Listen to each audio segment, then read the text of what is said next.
The problem with being a poet with a poem like Love Like is after you read it, everyone expects your love to be that wonderful all of the time. And it is. Don't get me wrong. But there's a lot more to it than that. I guess that's why we choose to only tell our side of the story. It makes us less responsible. It's like those white people are the reason for everything being messed up poems. Yeah, it's easy to keep pointing the finger without taking responsibility for your part. Because there's this poet, her name's Shihan, if you don't know, Shihan Zainabu, who used to say she wishes she could blame white people for everything, but that's not the case. She blames white people for white people, just like each person for themselves. It's like my kids. My daughter loves to mess with her brother just to see what buttons she can push. Then, after she gets in trouble for doing it, she blames him for it. And I wind up telling her that I knew what she was doing because I used to do that shit when I was a kid. And then again, I'm not sure love is like that either. Most of us get into love not knowing what it is, so we have these expectations of what it should be without ever truly being exposed to it. Not too many realize the work it takes, the missteps, the luck involved, or the times I wish I would have thought before I spoke or showed more appreciation for the things she does.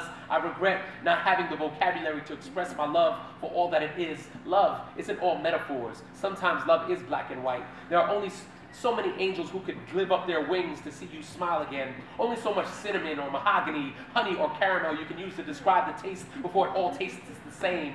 With love, there are very few details I'm willing to give up, knowing they're so much better when kept to ourselves.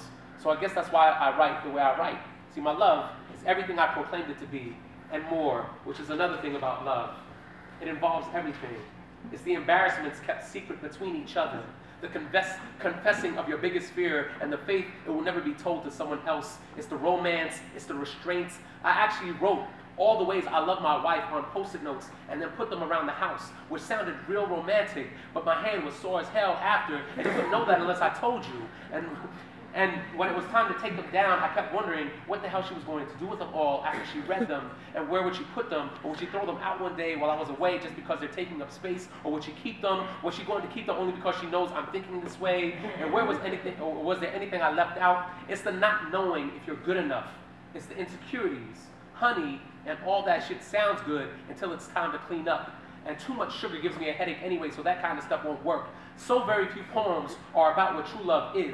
Too much fantasy and wishful thinking. Not enough bad breath, but I still kiss you in the morning. And I can't believe I massage your feet even when they smell poems. Or how not cute, but still cute it is when you fart in your sleep and the night when you wake up poems. Where are all the I wish I could Ralph Cramden you and not get arrested poems? Though, who ate the Reese's I left in the fridge? They were cold, and for me, and why the hell are you watching General Hospital? I swear I'm seriously questioning some of our choices. And what about the I sat through too many shitty movies thinking they would lead to sex after? Boy, was I wrong poems. When is someone going to stand up and speak about that side of